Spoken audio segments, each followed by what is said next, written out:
Λοιπόν, σήμερα θα υπάρχει ελεύθερο βήμα. Καταρχήν θα ξεκινήσουμε τα παιδιά που ήταν χθες στην Αθήνα να μας ενημερώσουν για το τι έγινε κάτω. Γιατί νομίζω ότι όλοι είδαμε τις εικόνες που είδαμε στα μέσα μαζικής ενημέρωσης και νομίζω ότι είναι απαραίτητο και χρήσιμο να ενημερωθούμε από πρώτο χέρι από τα δικά μας παιδιά. Μ' ακούτε τώρα καλύτερα? Ωραία. Να μας ενημερώσουν λοιπόν τα δικά μας παιδιά για το τι έγινε κάτω στην Αθήνα και έπειτα θα υπάρξει ελεύθερο βήμα για συζήτηση όπως κάθε φορά. Γεια σας παιδιά, ένα. Γεια. Λοιπόν, κατά τις 7 το πρωί φτάσαμε στο Σύνταγμα. Πάμε, ξέρω εγώ, κατεβαίνω στις 1 η ώρα στην Ερμού, θα πάρω κάτι να φάω και ακούω πάνω γίνεται χαμός. Ξεκινάει ο πόλεμος. Λοιπόν, κατεβαίνω κάτω τα παιδιά μετά Ερμού, δεν ξέρω αν πέταξαν πέτρες και πέταξαν μετά και οι μπάτζοι δακρυγόνα. Πάω να μπω σε αυτό που πήρα να φάω και μου λέει βγες έξω, μου λέει. Λέω συγγνώμη, δεν μπορώ να πω. Όχι, λέει κρίνουμε. Αυτή είναι η ανθρωπιά των παλαιοκαπιταλιστών που ενώ τους δίνεις και λεφτά, σου δίνουν τη μούτσα, κατάλαβες. Συγγνώμη, δεν μούτσα σε κανέναν από εκεί. Λοιπόν, συνεχίζεται τα γρηγόνα πέφτουν, τα παιδιά να πηγαίνουν πάνω. Μόλις ένα φάτο, έφαγε και αυτός από πίσω με τον κλόπ. Ένας δικός μας ο Άρης, του ρίχνουν τα γρηγόνα στα μάτια και από πίσω με τον κλόπ τον έχει πέφτει κάτω φαίνεται, το παίρνει ένας, φίλε από πίσω Λοιπόν, χώνονται όλοι μέσα στο μετρό και πετάνε δακρυγόνο στην είσοδο και ένας μαλάκας μπάτσος πέτρα μέσα στο μετρό.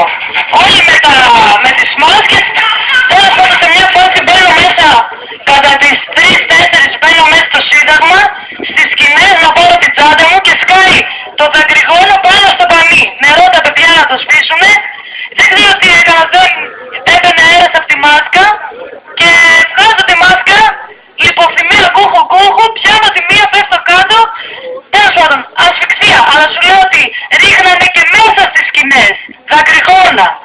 Άκουσα στο Ζούγκλα ότι πετύχανε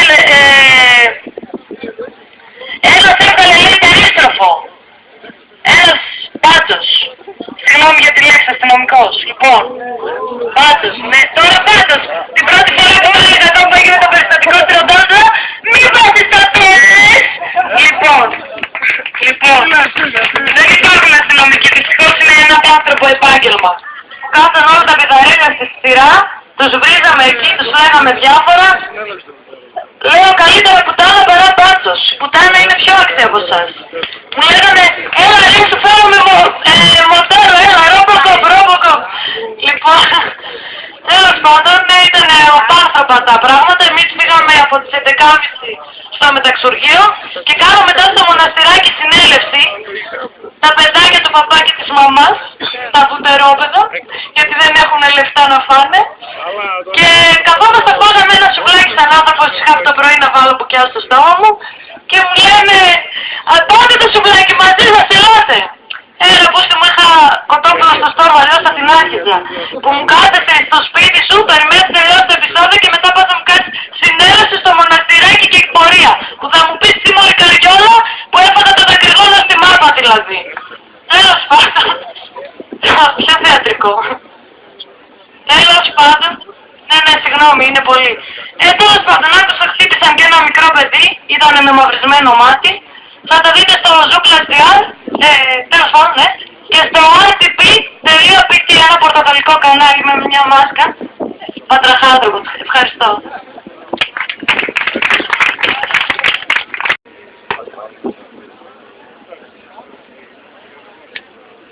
Καλησπέρα. Εντάξει, εγώ δεν ξέρω πού να πρωτοξεκινήσω για τα χθεσινά. Ήταν πραγματικά μία από τις μεγαλύτερες και πιο μεγαλειώδεις κινητοποιήσεις που έχω ζήσει όσο καιρό εγώ κατεβαίνω στους δρόμους που είμαι 25 χρονών. Η αποφασιστικότητα του κόσμου, η μαζικότητα, ο τρόπος με τον οποίο ήταν στην πλατεία και παρόλη την καταστολή, παρόλη αυτή τη μεθοδευμένη κίνηση του κράτους να διαλύσει την πλατεία, να χτυπήσει το λαϊκό κίνημα, όχι απλά μόνο για να ψηφιστεί το μεσοπρόθεσμο, Αλλά για να τον αφήσει εκεί πέρα να εκενώσει την πλατεία και να του ρίξει τέτοιο ξύλο και τέτοια καταστολή, ώστε να μην ξαναβγεί έξω. Αλλά παρόλα αυτά η αποφασιστικότητα του κόσμου ενάντια σε αυτό που δεν άφηνε την πλατεία, που δεν άφηνε την κινητοποίηση, η οργάνωση, η αλληλεγγύη ήταν τόσο συγκλονιστική που εμένα πραγματικά μου μετέφερε εικόνες που μόνο από τις τηλεοράσεις τις έχω δει από κινητοποίησεις που γίνανε μέσα στη Χούτα ή το 1973 από το Πολυτεχνείο ή μεταπολιτευτικές ή ακόμα άμα πάω πιο παλιά από αυτά που έχω διαβάσει από ιστορικά βιβλία για τις μεγάλες κινητοποίησεις που γίνανε μέσα στην κατοχή, στην Αθήνα υπό την κατοχή των Γερμανών και το 1 εκατομμύριο κόσμου που έβγαινε στους δρόμους και πάει λέγοντας. Εντάξει, παρόλα αυτά ψηφίστηκε το μεσοπρόθεσμο όπως είδαμε, αλλά η αποφασιστικότητα και η μαζικότητα του κόσμου, κατά την άποψή μου, ήταν αυτή που έδειξε ότι η κυβέρνηση στα μάτια όλου του πλήθους του ελληνικού λαού δεν είναι νομιμοποιημένη πλέον και έτσι ακριβώς δεν είναι νομιμοποιημένο και το μεσοπρόθεσμο. Έχει καταρρεύσει η κυβέρνηση στα μάτια όλου του λαού, όλου του ελληνικού λαού και φάνηκε και από το πώς ήταν ο κόσμος εκεί μέσα, πώς ήταν ο κόσμος χθες και από το ότι υπήρχε κόσμος εργαζόμενος, κόσμος άνεργος, κόσμος ο οποίος πληττόταν από όλα αυτά τα μέτρα τα οποία πάνε να περάσουν και δεν έφευγε, αλλά το θέμα που μας απασχολεί όλους και για να μην το τραβάω, οι περισσότεροι που ήμασταν άλλωστε κάτω το μεταφέραμε και ένα κλίμα και από κουβέντες και πάει λέγοντας, το θέμα είναι το πώς συνεχίζουμε από εδώ και πέρα.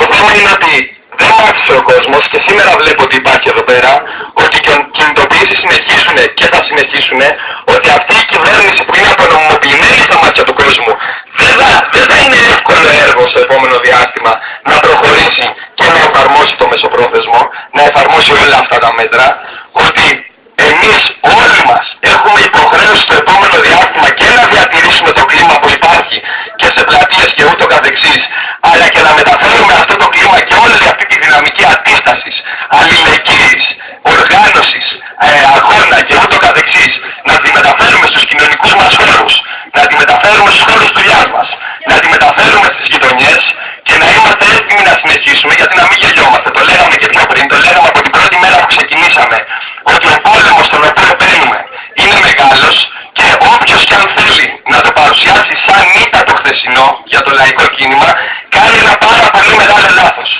Όλη αυτή η αλληλεγγύη, όλη αυτή η δυναμική που έχει αναπτυχθεί και υπάρχει, δηλαδή χθες, πέρα από τη μαζικότητα του κόσμου που συνέχιζε να είναι στην πλατεία μέχρι το βράδυ, σε μια κατάσταση η οποία ήταν πλήρως αποκρυπτική και επόλεμη σε όλη την Αθήνα, με σκούπες των κατασταλτικών δυνάμεων και της αστυνομίας σε όλες τις γειτονιές της Αθήνας, που να μπαίνουν μέσα στα μαγαζιά, να δίνουν κόσμο στα μαγαζιά, να ξεκάζουν μικρά κορίτσια και γυναίκες, και κάθε έναν ο οποίος αντιτίθεται αυτή τη στιγμή στην αντιλαϊκή πολιτική, όλο αυτό το κλίμα δεν έκανε τον κόσμο να πάει πίσω. Δεν πήγε πίσω από τις θέσεις, δεν πήγε πίσω από αυτά που λέμε όλο αυτό το καιρό.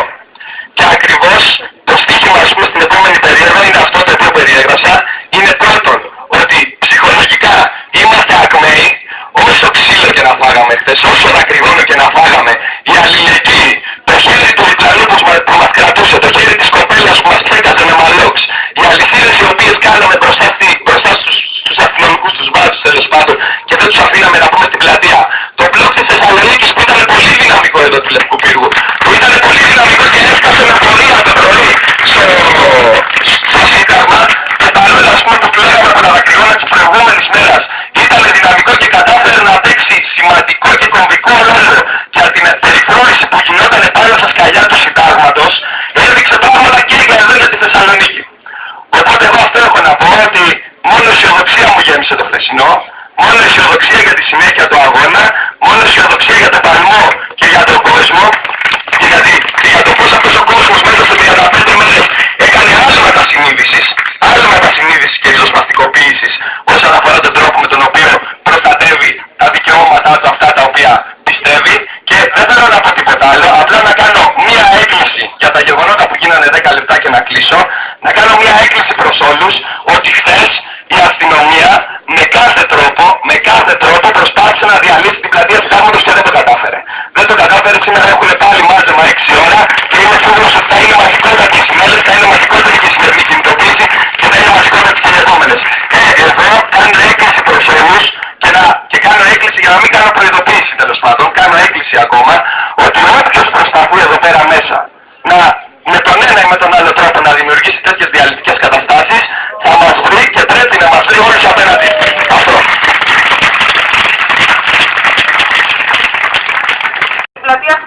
έχει συγκεντρωθεί ξανά πάρα πολλοί κόσμος και δείχνει αυτό το κίνημά μας παρά την καταστολή που έφαγε 10 Αφρικές.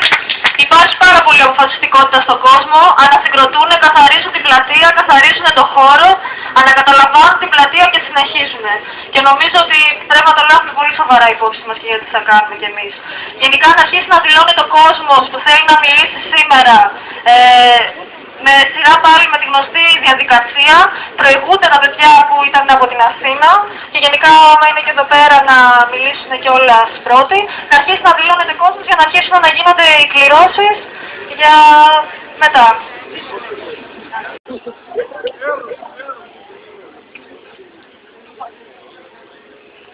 Θέλω να μιλήσω για δύο πράγματα. Ένα είναι αυτό που βιώσαμε χθες, ένα δεύτερο είναι η καταστολή και ένα τρίτο από εδώ και πέρα. Σχετικά με το πρώτο. Αναφέρθηκε ότι σαν